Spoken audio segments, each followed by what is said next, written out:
Okay, so we are going to start page number 46, and this is about the back to basic, how the inscription disperse the funds, यानी कि किस प्रकार से जो अक्षर है उनको पहचाना और पढ़ा जाता है।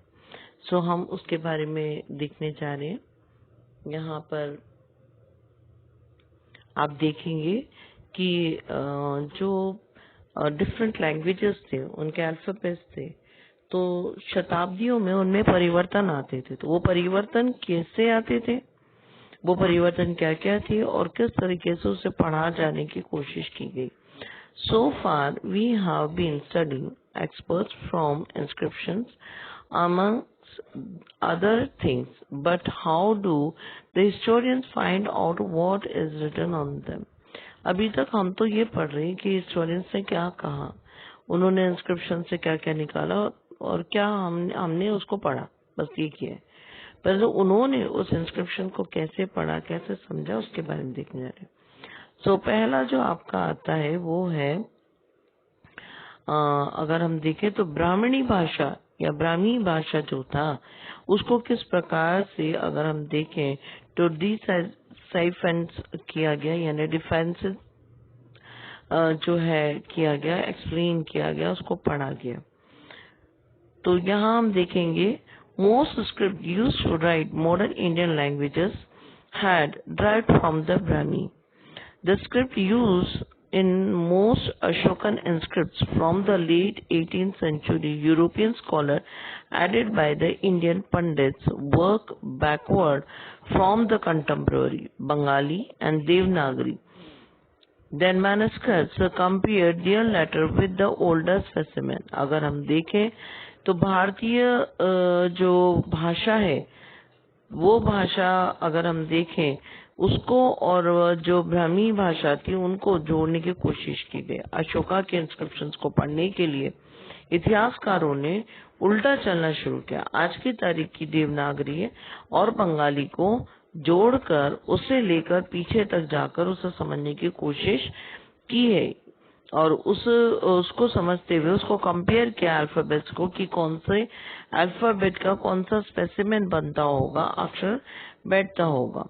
अगर हम देखें तो scholar who studied early inscription sometime amused these were in Sanskrit, although the earliest inscriptions were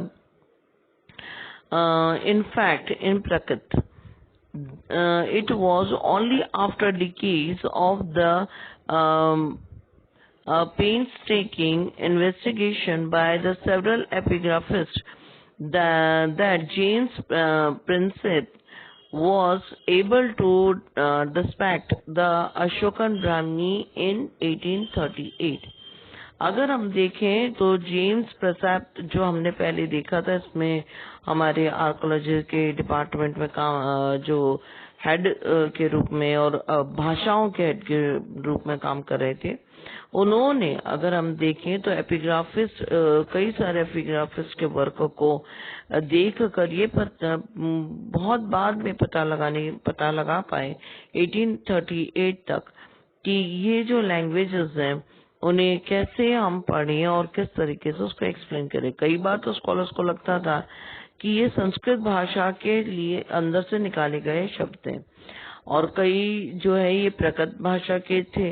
तो इस तरीके से एपिग्राफिस्ट को कई भाषाओं को अलग अलग तरीके से समझना, उनके अक्षरों को इससे कंपेयर करना, क्योंकि अशोका के इंस्क्रिप्शन से कंपेयर करना और कंपेयर करके फिर उसको पढ़ने की कोशिश करना, और करने के दौरान उनको पता चला कि क्या लिखा है और क्या नहीं, और उसके आधार पर इतिहास आज हमारे पास पहुंचा है। सो यहाँ पर हम देख सकते हैं एक छोटा सा ब्लॉक आपको दिखा रखा है जिसके अंदर क कैसे लिखा जाता था, च, ड़, द, म, र, इनको आप देख सकते हैं कि उस समय किस तरह से इंस्क्राइब किया जाता था। So there was a vast difference आज की देवनागरी भाषा में और उस समय की भाषा में। अगर हम देखें तो जो लास्ट पैराग्राफ में अगर हम देखें तो यहाँ पर आता है आपका खरोष्टी लैंग्वेज। जो तो खरोष्टी लैंग्वेज की भी अपनी एक लिखने का सिस्टम था। तो उसके बारे में how the Kharosthi was red, इसे कैसे पढ़ने की कोशिश की इतिहासकारों ने।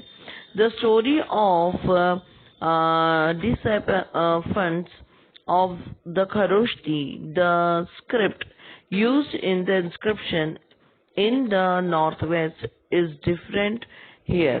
Finds of the coin of Indo-Greek kings who ruled over the area c. 2nd-1st century BCE have facilitated matters. These coins contain the name of king written in the Greek and Khartoshi script. European scholars who could read and read the formal compared the letters. अगर हम देखें तो यहाँ पर देखा जाता है Indo Greek में लिखा जाता था, खासतौर से जो हम ये कह सकते हैं कि 2nd-1st सेंचुरी में, और वो इंडो ग्रीक जो सिस्टम में लिखा जाने वाला जो था उसके साथ अगर हम देखें तो जो ईस्टर्न जोन है वहाँ पे खरतोशी इंस्क्रिप्ट जो था वो यूज किया जा रहा था। और इसको पढ़ने के लिए जो यूरोपियन लोग जो हमारे यहाँ थे वो इसको पढ़ने की कई तरीके से कोशिश कर रहे थे। और अगर हम देखें तो यूरोपियन स्कॉलर जो पढ़ने में माहिर थे उन्होंने देखा कि एक अल्फाबेटिक अ या आ, तो ये जो है वो दोनों में ही पाया गया। और जैसे कि अगर हम देखें तो एक शब्द आता है अपोलोडुस, ओके, तो ये जो अगर हम देखें तो इसमें आ का जो प्रोनाउंसिएशन है वो वैसे ही पाया जाता था जैसे ग्रीक में या फिर खरोशिट जो not shit that is shit जो खरोशिट जो लैंग्वेज है उसके अंदर। देन अगर हम देखें तो प्राकृत भाषा के बीच में ये जो शब्द थे इनके प्रोनाउंसिएशन और इनके लिखने में जो अंतर थी वो मात्र था, बाकी ज्यादातर वो लोग इस तरह के शब्द को इस्तेमाल करते थे जो कि स्वर और व्यंजन के जैसी ही थी। देन हम यहाँ देखें तो historical evidence from the inscription, इतिहासकारों के द्वारा जो इंस्क्रिप्शन या गोदी हुई चीजें थी उसको किस प्रकार समझा जाए, ये बहुत कठिन था क्योंकि कई जगह पे एपिग्राफिस्ट और जो पैलीग्राफिस्ट थे उनका काम जो है देखना होता था कि क्या लिखा जा रहा है, उस समय में इसका क्या मतलब है और ये क्यों ऐसा लिखा है, क्योंकि अशोक का नाम कहीं पर भी पाया नहीं जाता। अशोक करके कोई अल्फाबेट रिटन स्पेलिंग नहीं है, उसकी जगह पर ये लिखा जाता था कि देवन प्रिया या देव प्रिया, देन प्रियदर्शी, तो ये शब्दों का इस्तेमाल किया जाता कि राजाओं के लिए कहा जाता था जो देवताओं को प्रिय है, जो है प्रेजेंट टू बियॉन्ड यानी कि प्रियदर्शी है। तो इस तरीके के अल्फाबेट्स इस तरह के वर्ड्स को यूज अटेम्प्ट किया जाता था। ये एक तरह से राजाओं को देने वाला एक सैल्यूटेशन था या हम कह सकते उनकी इज्जत अफजाई करने के लिए था। अगर उनका नाम लिखा जाता तो वो उनकी इज्जत बिगाड़ना या उनकी बेइज्जती करने वाली बात हो जाती जो कि उस जमाने में मृत्युदंड लेके जाती। इसलिए जो राइटर्स थे, जो उस जमाने के लेखक थे या जिन्होंने अगर हम देखें तो लिखा उस जमाने में, उन्होंने कई शब्दों को बहुत बारीकी से चुना और बहुत अच्छी तरीके से उसका वर्णन किया, परंतु उसको इस जमाने में अंग्रेजों के द्वारा या भारतीयों के द्वारा या अगर हम देखें तो अलग अलग लैंग्वेज में, जैसे कि हमारे खरोशिट है, जैसे कि हमारे ब्राह्मी है, जैसे कि अगर पाली है, जैसे कि प्राकृत है, जैसे कि दूसरी और लैंग्वेजेस ब्राह्मी है, इनमें जो किस तरीके से उसको समझा जाए ये बहुत इम्पोर्टेंट रहा था। Now you may also have noticed that Ashok claimed that early rulers had not arrangements to receive reports। अगर देखें तो अशोक ने ये बात कही थी कि किसी दस्तावेज में कि पुराने जो राजा थे उन्होंने कोई प्रॉपर राजतंत्र के बारे में लिखा हुआ नहीं था, या उन्होंने किसी प्रकार से इसको स्पष्ट रूप से कोई इतिहास या राज्य कैसे चला रहे हैं उसके बारे में वर्णन नहीं किया। परंतु अगर हम इतिहास को उठा के देखें तो चाणक्य का, चंद्रगुप्त मौर्य का अच्छा खासा एक इंस्क्रिप्शन हमारे पास पहुंचता है या लिखा हुआ उसका डॉक्यूमेंटेशन है। तो कई बार ये भी होता है कि एपिग्राफिस्ट जो है वो उस जमाने के राजा और उस जमाने के सिस्टम को अपग्रेड करने के लिए, उसकी महानता सबसे अधिक दिखाने के लिए और अपने राजा को जो कि उसको स्पॉन्सर कर रहा होता उसी को दी बेस्ट घोषित करने के लिए कई सारे शब्दों का इस्तेमाल कर लेते थे और उस तरीके से उसको बनाया जाता था। तो यहाँ पर अगर हम देखें तो ये चीजें बताती है कि किस प्रकार का एक राजा जो है वो अपने आप को क्या करता था, प्रोपगेट करता था।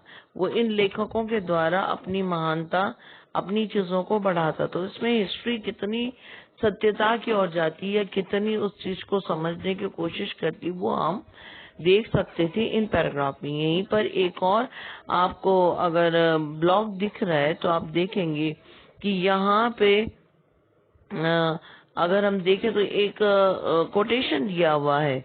एक कोटेशन मतलब एक वर्णन है जिसके अंदर वो राजा या वो अधिकारी जो है वो ये कहता है कि मैं कहीं पर भी हूँ और मैं चाहे अपने क्या है खा रहा हूँ, मैं चाहे बगीचे में घूम रहा हूँ, कहीं पर भी हूँ, मैं आपको मुझे वो अफेयर जो भी देश में हो रहा है उस चीज के बारे में बताना है और उस चीज को मुझे क्या करना है, कंट्रोल करना है। ये मेरा कर्तव्य है और ये बात मुझ तक पहुंचनी ही चाहिए। तो इस तरीके से राजा अपना प्रथम कर्तव्य मानता था कि उसे देश की सेवा करनी है और इस तरह के कोटेशन चाहे वो करता है या नहीं करता हो, परंतु वो अपने एपिग्राफिस्ट और दूसरे लोगों से जो लिखने वाले थे बुक्स उनके लिए, उनके सामने ये प्रस्तावित रखते थे कि the king is equivalent to god. So here I will conclude. ये पेज नंबर 47 तक कंक्लूड हुआ है and I will try to send both of the lesson together so that you can go through it. कैसे भी करके हम ये lesson जो है 15 तक कंक्लूड करने की कोशिश कर रही हूँ। तो आप जरूर इसे पढ़ें बच्चों और इसको पढ़कर इसमें जो है सीखें और इसके नोट्स बनाएं। इसके नोट्स जो है जैसे आप देख सकते हैं कि इंस्क्रिप्शन की फेम्स जो है वो कैसे हुआ था, देन कॉइनेज में क्या हुआ था। तो इसके आप नोट्स बना ले, 50 to 60 वर्ड्स में इन पैराग्राफ को कन्वर्ट करें ताकि आप इजीली इसको लर्न कर सके। Okay, so this is all for today. Have a nice day, take care बच्चों। ओके।